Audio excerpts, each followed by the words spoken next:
Joining me now, Senator John Barrasso, Senator Lindsey Graham, and I promise we're going to talk about health care in just a minute because that's what we originally booked you for. But I want to get your thoughts, and Senator Graham, let me start with you on what's happening there. I know you have already called for an interim government to take over before September.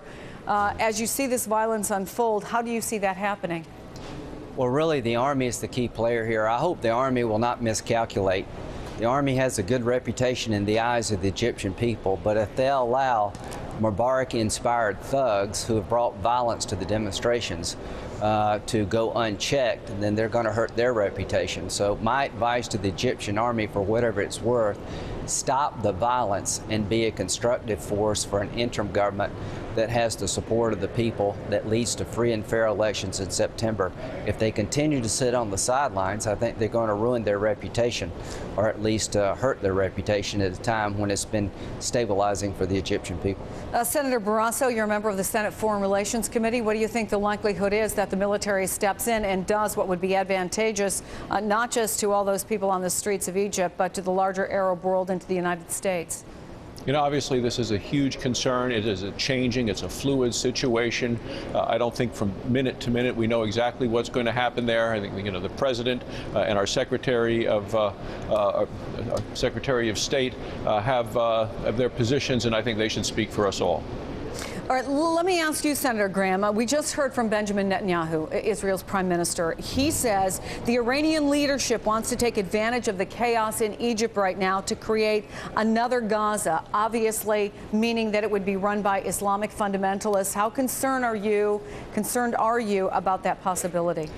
I'm not overly concerned that the people of Egypt are going to follow Iran's lead, but I am concerned about how this ends. Muslim Brotherhood is a mixed bag. It has embraced no relationship with Israel. It's more anti-Western, but at the end of the day, they've done some good things in Egypt. What happens in September through free and fair elections is going to chart the future of Egypt. To the young people in the square who are trying to chart a better future for yourselves and your country, if you adopt radical Islam, then you've doomed your own future. To the young women in the square, make sure that the elections in September bring about moderation. But I'm going to end where I began. The Army is the one force in Egypt that could affect the outcome between now and September. I hope they will intervene because they can control the violence if they choose to. So a stable period of time between now and September should be used to form opposition parties, a new political process resulting in free and fair elections in September. I'm not worried about Iran. I am worried about forces within Egypt being unchecked. Senator Barrasso, let me go to the subject at hand in Washington, D.C. There was a hearing today. There is also going to be a vote today on repealing health care. But you and Senator Graham are proposing a bill that would allow states to opt out of this new health care bill. Give us your spiel. Tell us how it would work. Well, first of all, what we want for all patients is that they can get the health care they need from the doctors that they want at a price they can afford. And this health care law that was forced down the throats of the American voters with middle-of-the-night votes and all of these buying votes from different senators to get to 60. And people all across the country remember this. This was all written behind closed doors. That's what the vote is on today, and that's what we are going to vote to repeal today. We think individual states are the best place to make the decisions about what's best for the people in their own states. So we want states to have the opportunity to say, we don't want the people in our state to have to buy insurance. We don't want the businesses, every business, to have to supply and pay for insurance. We don't want to have to live under the very expensive mandates coming out of Washington for Medicaid, the one-size-fits-all approach.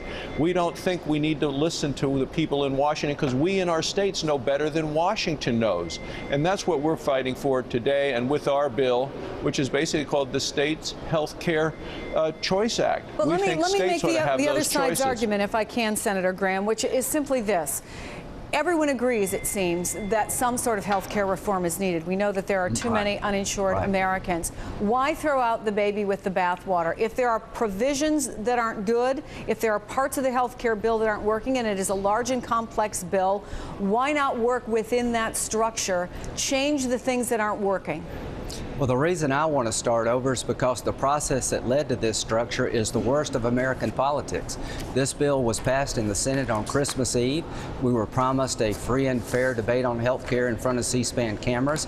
It got 60 votes on a party line vote, and I want to start over with a blank sheet of paper. There are things in the bill I do like, but I want for the Senate to start over with a new process that from day one is bipartisan. Senator Barrasso is a physician. I think he's got some good ideas. What happened in passing this bill is the worst of Washington. I want to replace it with the best of the future of Washington.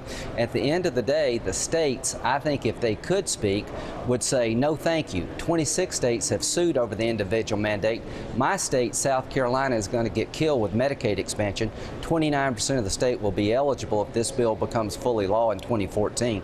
So the only way I want to do this is to start over and not live with a structure and a process that I thought was flawed. Senator Chris, Lindsey two Graham. states have ruled this as unconstitutional. Yeah. Well, there have been it's a two rulings violation of the on Constitution. each side. So we will continue to talk about health care and obviously follow the developments in Egypt. Senator Graham, Senator Barrasso, thank you so much.